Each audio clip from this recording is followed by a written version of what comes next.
Acho que todo mundo que conquista coisa grande, chega uma hora que pensa em desistir, ou pela dificuldade ou pela facilidade. Aquele que tem os meus mandamentos e os guarda, esse é o que me ama. E aquele que me ama será amado pelo meu Pai, e eu também o amarei e me manifestarei para ele. Eu acho que já versículo que guia muitas coisas, muitas decisões na minha vida. Ou seja, Jesus só se manifesta para a gente se a gente ama a palavra, consequentemente acaba amando ele. Para uma pessoa prosperar, 3 coisas têm que acontecer. O destino tem que te favorecer, sua mentalidade tem que expandir e sua capacidade pessoal tem que ser boa. Quem é Thiago Brunet em poucas palavras? Quem é que está filmando? É o Wesley? Isso. O salário que você ganha, você já era para estar aposentado. O que você está fazendo filmando? Primeira pergunta. É que a gente tem que aproveitar o tempo que a gente tem no trânsito até o aeroporto para produzir. Você está fazendo por livre e espontânea vontade, não porque precisa. Não. Thiago Brunet é o pai de família, casado com Janine, pai de 4 filhos. Eu sou alguém que explica de uma forma simples a palavra. Também treino pessoas através de cursos, mentorias e livros para viverem melhor aqui na Terra enquanto a eternidade não chega. Acho que essa é a melhor definição do Thiago. Como foi o seu encontro pessoal com Deus? Meu encontro pessoal com Deus, apesar de eu ter nascido no Evangelho, isso não garante muita coisa. Foi, na verdade, na minha quebra, 2014, quando eu precisei sair de um buraco muito profundo emocionalmente, financeiramente. Eu acho que quando você sente que acabou para você, você acaba abrindo o coração de verdade para Deus. Eu comecei a ler a Bíblia para desmascarar a Bíblia, desmascarar Deus, e acabei tendo um encontro verdadeiro com Deus. Você é pastor?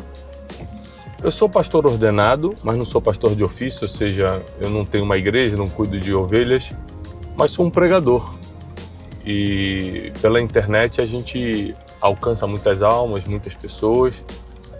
Então eu honro muito o ministério pastoral, entendo, mas o meu trabalho é mais de ensino e evangelístico do que pastoral. Qual a diferença de um pastor e um pregador? O pregador tem uma responsabilidade de expor a palavra, de expor a Bíblia. O pastor tem que cuidar de pessoas presencialmente, pessoalmente, coisa que eu não consigo fazer hoje por causa das inúmeras atividades. Por exemplo, agora a gente está indo para uma noite de destino em outro estado. Ontem a gente estava em outro estado fazendo outra noite de destino. Então não teria como eu dar atenção pessoalmente para pessoas. Eu deixaria esse vácuo. Então me dedico simplesmente, ministerialmente falando, à pregação da palavra.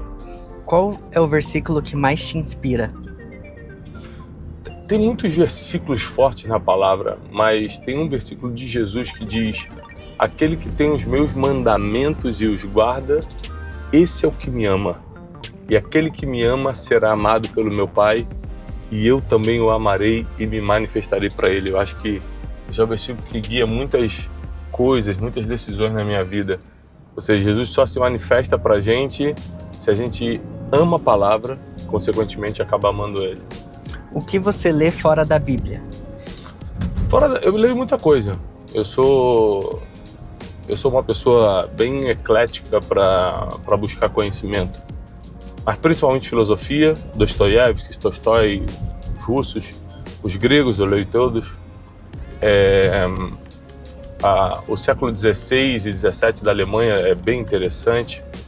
Então eu leio muitos filósofos alemães. Leio muita coisa sobre a Reforma. Não é Bíblia, mas é Reforma, como Lutero, como Calvino, Zwinglio, lá na Suíça. Então, eu me interesso muito por filosofia. Mas eu estudo muito história, eu estudo muito geografia, amo saber. Eu gosto muito de coisas simples, como gastronomia, o processo, por exemplo, que se faz o vinho, a parte de viticultura me interessa muito. Então, tudo isso eu vou lendo, eu leio de tudo. Mas para adquirir conhecimento, geralmente é algo ligado à Bíblia, teologia e filosofia. Quem foram seus maiores mentores?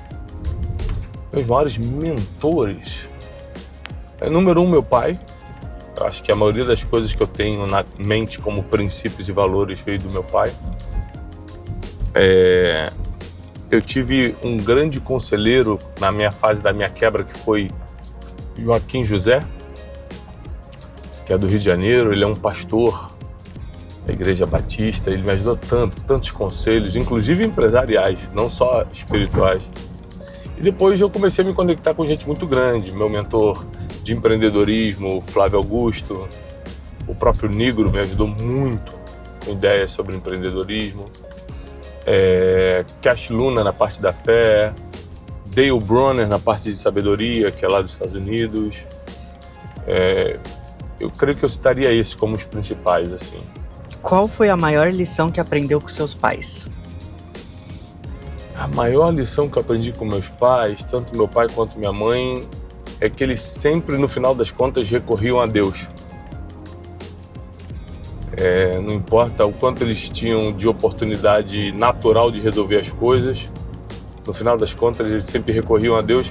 Eu acabei aprendendo isso de depender só de Deus com meus pais. Então, mesmo que hoje eu seja um empresário próspero, que hoje eu seja uma pessoa reconhecida na internet, nas ruas, eu dependo só de Deus, eu não dependo de nada que eu conquistei. Toda a minha esperança está em Deus e eu acredito que eu aprendi isso com meus pais. Você já pensou em desistir? Muitas vezes. Eu acho que todo mundo que conquista coisa grande, chega uma hora que pensa em desistir, ou pela dificuldade ou pela facilidade. Pela dificuldade caramba, de novo passando por isso, eu não preciso disso, vou parar. Eu tenho condições financeiras de parar. E pela facilidade já realizei tudo que eu tinha que realizar, já fui para tudo quanto é lugar que eu queria ir, por que não parar e descansar agora? Mas o que faz a gente avançar e não desistir não é a dificuldade ou a facilidade, mas o propósito que a gente tem na Terra. Então, o compromisso que eu tenho com Deus, o chamado divino, faz que tanto profissionalmente quanto ministerialmente eu continue fazendo o que eu nasci para fazer. Como você equilibra família e ministério? Família e ministério é um combinado, não existe equilíbrio. Você sempre vai falhar com um, mas existe um combinado. Então, por exemplo, essa semana você está me acompanhando, eu estou viajando muito mais do que o normal, estou viajando todo dia. A gente entra no Destiny Fly todo dia, viaja todo dia num estado diferente, semana que vem em país diferente. Então, a minha vida é muito agitada, mas o meu combinado com a Janine e com as crianças faz com que eu seja presente. Então, já que eu tinha que viajar hoje à noite, eu passei a manhã com as crianças. Quando eu estou em casa, meu celular fica à parte, eu estou só com eles. Eu costumo conversar muito com eles, brincar, principalmente com os pequenininhos, porque eu tenho 4 filhos, 2 já são adolescentes, 2 são crianças. Então, eu acredito que o combinado que eu tenho com a Janine faz a gente aproveitar bem o tempo. Não existe equilíbrio, você sempre vai dar mais força num ou no outro, mas existe combinados que fazem as coisas acontecerem. O que você diria para alguém que perdeu a fé? Quem perdeu a fé, na verdade, não conheceu Jesus de verdade. Porque Jesus, em nenhuma situação, sobre nenhuma circunstância, ele desiste da gente. Você pode estar no pecado que for, você pode estar no erro que for, você pode estar preso ao que for, ele continua te dando oportunidade. Então, quem perdeu a fé é porque não conheceu Jesus, porque se você tem a fé em Cristo Jesus, você se torna indesistível. Tanto ele em você, quanto você nele. Qual foi a decisão mais difícil que já tomou? Eu já tomei muitas decisões difíceis e você só conquista coisas grandes tomando decisões difíceis. Para estar administrando o que a gente está administrando, o tamanho da corporação que a gente administra, o tamanho do ministério que a gente administra, a própria família que eu tenho, que é grande, você tem que tomar muitas decisões difíceis. Mas eu acredito que a mais enigmática teve a ver com mudança geográfica. Eu me mudar do Rio de Janeiro para São Paulo. Eu cresci no Rio de Janeiro, fiquei 33 anos morando no Rio de Janeiro, toda a minha base emocional, familiar estava no Rio de Janeiro e eu decidi vir para São Paulo para recomeçar e depois de estando em São Paulo decidi ir morar nos Estados Unidos. Essas 2 decisões geográficas mudaram completamente a minha trajetória principalmente a profissional. Eu me posicionei profissionalmente como nunca antes, me transformei num dos grandes treinadores de pessoas da América Latina e num dos escritores mais lidos do Brasil. Como você lida com as críticas? No início era muito difícil porque eu não entendia que, independentemente do que você fizer, você será criticado. Eu não conseguia entender isso. Para mim, só era criticado quem fazia algo errado. Então, quando eu era criticado, eu ficava chateado, porque eu falei, mas eu não fiz nada de errado. Depois você entende que a crítica ela é fruto de, número 1, ignorância. As pessoas nem sabem o que estão falando. Número 2, inveja. As pessoas queriam estar ali fazendo o que você está fazendo. Número 3, falta do que fazer. Não tem nada para fazer, a internet está aqui na minha mão de graça, vou ficar batendo em alguém para passar o tempo. A pessoa, na verdade, nem tem um sentimento por você, é só para passar o tempo. Então, a ignorância, a inveja, a falta do que fazer, faz com que você seja muito criticado. Apesar de algumas pouquíssimas críticas serem construtivas, a gente leva em conta. Mas 99% é só você deletar e seguir a vida. Qual conselho você daria para os jovens líderes? Jovens líderes. Bom, liderança se trata de muitos assuntos complexos. Para você liderar pessoas, primeiro você tem que liderar você mesmo. Então, se você é jovem e não tem domínio próprio, você não vai poder liderar ninguém. Se você é jovem e não sabe para onde está indo, já não decidiu o que você quer, você não vai poder liderar ninguém. Mas o principal característica da liderança é você reconhecer a força e o talento de outro e posicioná-lo ali. Então, se você parar para pensar na minha equipe toda é muito jovem e hoje ela está muito bem posicionada e produzindo porque eu tive a habilidade de reconhecer o que cada um conseguia fazer, dar frutos. Reposicionei várias vezes eles para não perdê-los, eu reposicionava, eu trocava de posição até que eles se encontraram e hoje dão muitos frutos, tanto no Instituto Destiny quanto na Casa de Destino. Você acredita que qualquer pessoa possa prosperar? É muito complexo. No meu livro Ganhe o Mundo Sem Perder Sua Alma, que é um novo livro, eu explico que para uma pessoa prosperar, 3 coisas têm que acontecer. O destino tem que te favorecer, sua mentalidade tem que expandir e sua capacidade pessoal tem que ser boa. Então qualquer pessoa pode prosperar. Só que somente 1,5% das pessoas no mundo prosperam. Porque somente 1,5% conseguem casar essas 3 coisas: destino, mentalidade com capacidade pessoal. Mas se você parar para pensar, mas a pessoa que está lá no meio da Índia, se ela quiser, ela prospera? Sim, prospera. Portanto, que ela case essas 3 coisas. Quais os hábitos para uma pessoa prosperar? Sem dúvida alguma, disciplina. Não gosta de acordar cedo, não gosta de fazer exercício físico, não gosta de estudar, não gosta de ler, não gosta de trabalhar, não tem compromisso com o horário, não vai prosperar nunca. A prosperidade, ela está diretamente ligada à disciplina. Como eu ensino no Método Destiny, disciplina não é só alta performance, mas também amar ser chamado a atenção, ser disciplinado, ser alguém que está debaixo de uma repreensão, de uma disciplina. Então eu acredito que a maior característica da prosperidade é a disciplina, mas nós temos outras.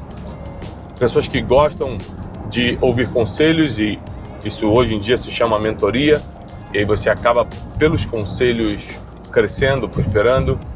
Pessoas que têm inteligência cognitiva suficiente para decidir o melhor produto, se esse produto ou serviço tem margem, tem escala. Isso geralmente vem pelos ambientes que você vive, você vai aguçando sua inteligência cognitiva, mas também a inteligência emocional conta muito para a prosperidade financeira. A capacidade que você tem de administrar emoções e tudo que acontece com você e contra você. Qual foi o país que mais impactou você espiritualmente?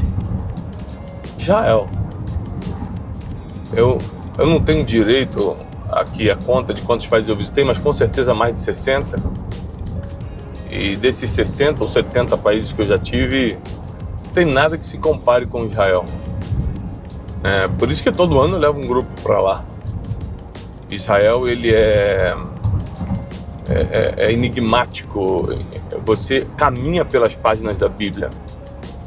Então, todo ano, eu levo não só empresários, que é a maioria do nosso público, das mentorias e cursos que a gente faz, as pessoas que querem ter uma imersão espiritual na terra onde tudo aconteceu. E foi fora do comum o que a gente viveu lá. Eu já tive mais de 51 vezes em Israel. Deus me deu esse privilégio e talvez parte, ou boa parte do conhecimento bíblico que eu tenho, e explico isso nas pregações, venha dessas visitas a Israel. Qual é a importância da oração na sua vida? O apóstolo Paulo, ele nos aconselhou que a gente tem que orar sem cessar. Orar, eu costumo dizer, não é um ato religioso, mas orar é consultar quem já te viu no futuro. Então, é muito importante que você diariamente tenha a devoção de orar, mesmo que seja na mente. Por exemplo, se eu estivesse dirigindo agora e não estivesse conversando contigo, provavelmente eu estaria escutando um louvor, como está tocando um louvor aqui no fundo, e estaria na mente orando. A gente vai entrar no avião para daqui a pouco eu dar uma palestra na Noite de Destino, e certamente eu vou orar pedindo direcionamento a Deus. Hoje de manhã eu acordei e falei: Deus, obrigado por ter devolvido a minha alma, por eu estar acordado, e me dar sabedoria para o dia de hoje. Depois eu estava fazendo meu devocional no escritório de casa e pedindo sabedoria a Deus para entender as escrituras, para preparar as mensagens que eu tenho que pregar essa semana. Então, assim, orar é tudo. Para quem tem filho, orar todo dia pelos teus filhos, por proteção, por segurança, para que Deus os guie. Para quem está no casamento, para que Deus traga equilíbrio e harmonia no casamento, amor e felicidade de verdade. São coisas que só Deus pode dar. Então, sem oração não tem sentido nenhum a vida cristã. Você já viveu um momento em que se sentiu que Deus estava em silêncio? Muitas vezes. Muitas vezes. A gente tem mania de achar que Deus vai falar com a gente o tempo todo e na hora que a gente quiser. Isso é uma mania feia. Deus, ele fala quando ele quer, na hora que ele precisa falar.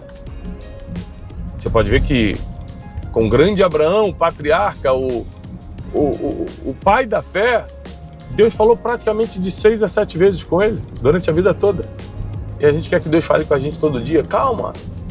O importante é estar atento aos sinais que ele dá. Os sinais acontecem o tempo todo. A voz de Deus já é algo que você tem que ter paciência para escutar. Como você se prepara para ministrar? Para pregar? Isso. Número 1, John Stott já dizia isso no seu livro Para Pregadores. Não existe pregação sem duas coisas: oração e palavra. Se você não ora muito para Deus te orientar, e se você não se prepara na palavra, porque pregação pressupõe-se que você vai expor a palavra de Deus e não o que você acha, diferente de palestra que eu também faço. Eu vou em muitas empresas do Brasil dar palestras. E tem muitos cortes meus na internet que são de palestras. E às vezes vem um hater e fala: mas isso não está na Bíblia, isso é coisa da tua cabeça. Eu falei: realmente, você acertou. É coisa da minha cabeça, é uma palestra para uma empresa. Estou falando de empreendedorismo, eu estou falando de vida emocional, eu estou falando de como lidar com pessoas. Mas quando se trata de pregar a palavra, tem uma regra: oração e debruçar-se sobre as escrituras. Você nunca pode pregar o que não está escrito, e você não pode pregar sem orientação do Espírito Santo, que é através da oração que acontece. Por que alguns te chamam de pastor coach? Pastor coach. Tem vários motivos. Eu não me importo muito não, mas eu entendo por que me chamam. Número 1, porque eu tenho um mestrado em desenvolvimento pessoal, que nos Estados Unidos se chama coaching. Fiz 1 ano e meio de mestrado na Florida University em coaching, em desenvolvimento pessoal. Esse é o número 1. Número 2, porque de 2014 a 2017, a minha levantada financeira, eu dava cursos de coaching. Mas eu acho que o pessoal me chama de pastor coach, talvez por ignorância, ou só para poder atingir de alguma forma. Não todos, alguns. Porque eu falo muito de melhoria de vida. Eu sou muito positivo nas pregações. Eu acho que Deus vai te levantar. Eu acho que o futuro vai ser melhor do que o passado, que o fim vai ser melhor do que o começo. Eu sou motivacional, apesar de ser bíblico. Eu acho que as pessoas usam qualquer coisa que você fala que vai dar certo As pessoas usam como teoria coaching. Mas, na verdade, eu acredito tudo que está escrito na palavra. E a Bíblia diz que o nosso fim vai ser melhor do que o começo. Qual é a maior tentação para os líderes de hoje? A maior tentação dos líderes de hoje é o ego e o orgulho.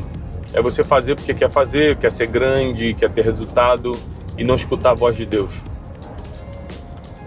Os maiores resultados estão escondidos na vontade de Deus. E você só descobre a vontade de Deus se submetendo a ela. E você só consegue se submeter à vontade de Deus se auto-humilhando. A Bíblia não diz que os humilhados serão exaltados. A Bíblia diz que aqueles que a si mesmos se humilharem serão exaltados por Deus. Então, quanto mais você se humilhar diante de Deus, mais chance você tem de se encaixar nos projetos dele e mais Deus vai te levantar, porque ele vai poder confiar em você. Então, ego e orgulho deveria ser algo banido de qualquer um que quer ser líder, guia espiritual, pregador, qualquer coisa que ligue o nome de Deus a você. O que é a Escola de Sabedoria? A Escola de Sabedoria é um projeto que nasceu para educar as pessoas na responsabilidade de obter e usar a sabedoria. Por exemplo, na inauguração da Escola de Sabedoria, lá na Casa de Destino, eu falei que Salomão pediu sabedoria a Deus para fazer justiça ao povo. Então, ele não pediu sabedoria a Deus para ficar rico, como muita gente fala, se eu ficar sábio eu vou ficar rico. Ou seja, não foi uma motivação pessoal, foi uma motivação coletiva. Ele falou, se Deus me fizer um homem entendido, eu vou conseguir fazer justiça ao povo. Então eu tento, através da Escola de Sabedoria, explicar como obtê-la, por que obtê-la, a verdadeira motivação e tudo que você vai ganhar da parte de Deus, se realmente souber administrar a sabedoria que Ele pode te enviar. O que te motiva nos dias difíceis? Com o tempo a gente construiu muita coisa que dá motivação. Minha esposa, quando eu tô muito mal, triste, desmotivado, uma palavra da Janine me levanta, uma oração dela me levanta. Olhar para os seus filhos e ver que você é um pai de família. Olhar para as milhões de pessoas que nos acompanham semanalmente na internet e ver que elas precisam de uma palavra que sai da tua boca pela misericórdia e graça de Deus. Mas principalmente a maior motivação vem do Espírito Santo. Você tem que estar em contato com o Espírito Santo para poder ter essa automotivação de levantar e fazer o que tem que ser feito, independentemente se está bom ou ruim o dia. Se está chovendo ou se está sol. No final das contas, a família, o casamento, os resultados, as pessoas, tudo isso fica debaixo da motivação que o Espírito Santo pode te dar. O que é Método Destiny? O Método Destiny, eu acredito que é uma solução para essa geração. São 2 dias de curso, onde você aprende 12 princípios que estão dando certo há milênios, numa imersão de 2 dias inteiros, aprendendo princípios que os nomes parecem muito básicos, como o princípio da honra, princípio do amor, princípio da prosperidade, princípio da verdade, princípio da disciplina, princípio da inteligência, princípio da sabedoria. Mas, na verdade, quando você os entende da forma que a gente explica, porque é um método, ou seja, tem metodologia, tem explicação científica além de teológica, te leva para outro nível. Então, o Método Destiny é obrigatório para quem acompanha o nosso conteúdo e fala assim, eu queria ter uma formação com o Thiago Brunet, eu queria ter uma formação com o Instituto Destiny, eu queria ser especialista nisso que eles fazem. Tem que passar pelo Método Destiny. Como manter a humildade em meio ao sucesso? Manter a humildade no meio do sucesso depende muito mais do teu relacionamento com Deus do que com a tua decisão de ser humilde. Porque, por exemplo, há muitos anos eu vivo o que as pessoas chamam de sucesso. Milhões de seguidores nas redes sociais, você anda comigo. Ontem a gente estava num restaurante, o que aconteceu quando a gente entrou no restaurante? Vários testemunhos. Vários testemunhos, muitas pessoas me parando na mesa, falando, com licença, Thiago, posso tirar uma foto? Minha vida mudou por causa de um livro, por causa de um vídeo, por causa de alguma coisa. Então você sabe como é que funciona o meu dia a dia. Sucesso financeiro, que acaba sendo atraído pela influência que você tem, pelo que você faz, pela inteligência nos negócios. E o sucesso ministerial, que é a pregação do evangelho, alcançar tanta gente que muitos se convertem. Hoje em dia que a gente consegue calcular de 13 a 15 mil pessoas se convertem por ano presencialmente com as nossas pregações, e pela internet é incontável. Então eu acredito que não se perder, não perder a humildade diante desse, entre aspas, sucesso, seja financeiro, de influência ou ministerial, é novamente a presença do Espírito Santo. É você entender que se Deus quiser cortar a graça dele sobre a tua vida, ninguém te escuta mais. Se Deus quiser expor teus pecados do passado, ninguém te escuta mais. Se Deus tirar a misericórdia dele sobre a tua vida, você se torna um nada. Se Deus tirar a tua saúde, você já não consegue mais empreender. Então, quando eu comecei a entender que Deus ele é a fonte de todas as coisas, no meu coração não tem espaço para orgulho ou para falta de humildade, não. E que ele me mantém assim. Como discernir se algo vem de Deus ou não? Existem vários fatores que te fazem entender se algo está vindo de Deus ou não. Filtro número 1, se a palavra concorda com isso. A palavra de Deus, ela é o martelo do juiz. É bom ou é ruim? É de Deus ou não é? Está na palavra? O que a palavra diz sobre isso? Segunda coisa para discernir se é de Deus ou não. O que seus pais ou seus mentores espirituais falam sobre isso? E terceiro, sinais divinos. Você já orou e pediu para Deus te dar sinais? O que você tem que fazer? De qual é a resposta sobre isso que você está esperando de Deus? Dessa oportunidade que você está esperando? Então eu acredito que palavra de Deus, conselho dos mais velhos, dos pais e dos mentores espirituais e sinais divinos. Qual a importância da disciplina para o crescimento espiritual? Eu vou trocar a palavra disciplina por rotina, tá? O crescimento espiritual está na rotina. Ou seja, você fazer todo dia o que precisa ser feito, que é disciplina, mas eu prefiro a palavra rotina quando se trata de mundo espiritual. Então você precisa ter uma rotina de oração, você precisa ter uma rotina de leitura da palavra, você precisa ter uma rotina escutando a palavra de Deus através de pregações no YouTube, podcasts. A Bíblia diz que a fé vem pelo ouvir e ouvir a palavra de Deus. Então você tem que fazer isso todo dia. Você tem que ter uma rotina de jejum, não precisa ser diário, mas pelo menos semanal. Alguém que se diz cristão tem que viver uma vida de oração, leitura da palavra e jejum, senão não consegue suportar esse mundo mau e terrível que a gente vive. Como interpretar o amor ao dinheiro é a raiz de todos os males?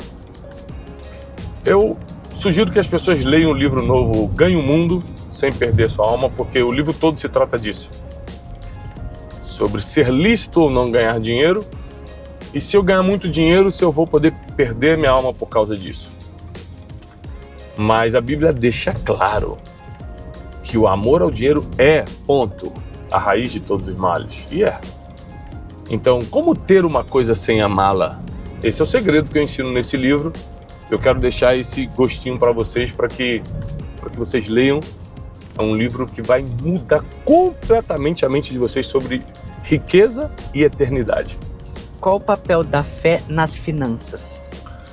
A fé tem um papel fundamental em qualquer área da vida. Consequentemente, nas finanças também. Porque o que é fé? Acreditar sem duvidar.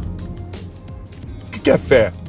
A certeza das coisas que se esperam e a convicção dos fatos que não se veem.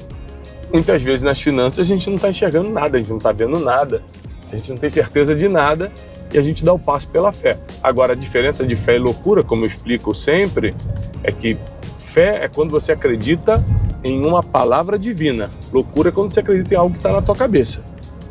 Então, se você estiver acreditando em algo que veio de Deus, não tem como dar errado. Só ir até o fim, que vai chegar na tua mão, inclusive na vida financeira. O que Jesus quis dizer com tomar a sua cruz?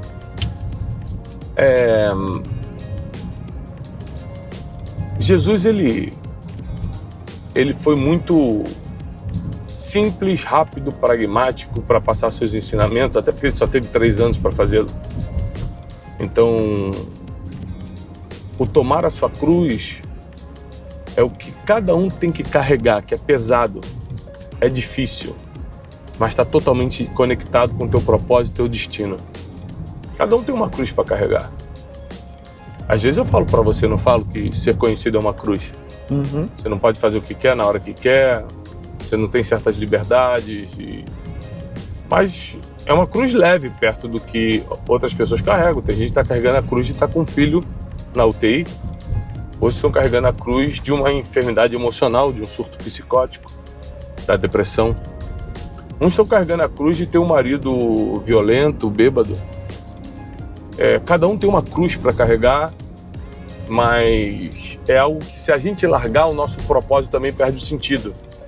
Então, a Bíblia diz: se você quer me seguir, disse Jesus, tome a sua cruz, tome a sua dificuldade, tome sua pressão, tome aquilo que te perturba e venha após mim. Porque quem alivia no final não é a terapia, apesar de ajudar, não é o livro de autoajuda, apesar de ajudar, é o próprio Cristo. Última, qual o seu conselho final para quem está assistindo esse vídeo? Meu conselho final é: sobre todas as coisas que você puder guardar, guarda o teu coração. Provérbios 4, capítulo 7. Porque dele procede todas as decisões da sua vida. O que é guardar o coração? É proteger tua vida emocional. É não se importar com tudo. É não ficar feridinho com qualquer coisa, se tornar inofendível. É deixar que o teu coração tenha um dono só, que é Deus. E quando você protege o teu coração, tuas decisões são mais assertivas e você vai muito mais longe do que sonhou. O ser humano hoje, nossa geração, está debaixo de muitos dilemas. Somos a geração mais livre da história, mas ao mesmo tempo mentalmente escravizada. Tristeza, depressão, falta de sentido de vida. As pessoas têm dúvidas, querem respostas para perguntas que ninguém consegue responder. Uma geração que está muito confusa mentalmente, acaba correndo atrás do que todo mundo está correndo atrás. Então, se a moda é vamos correr atrás de seguidores na internet, todo mundo começa a querer ser influencer. Se depois o negócio é ganhar dinheiro, todo mundo quer virar empreendedor. Ou seja, quem não tem um senso de destino, não tem um propósito, sempre vai fazer o que todo mundo está fazendo. Porque essa é a forma natural do ser humano reagir à vida. Eu não sei o que fazer, não tenho a mínima ideia do porquê eu estou aqui, então deixa eu fazer o que todo mundo está fazendo. As pessoas não deixam de amar porque não amam, deixam de amar porque não sabem amar. Deixam de amar porque não sabem tolerar. Deixam de amar porque não sabem dançar a valsa da vida com a mente desengessada. Deixam de amar porque não provoca admiração no outro ou na outra. Se em algum momento você decidir, hoje eu queria pensar no mundo contemporâneo, hoje eu queria pensar na sociedade, é por aí que você tem que ir. Porque senão você vai pensar no mundo que não existe. Você vai pensar em pessoas que não são reais. Você vai pensar em problemas que não são, na realidade, os problemas que estão à nossa volta.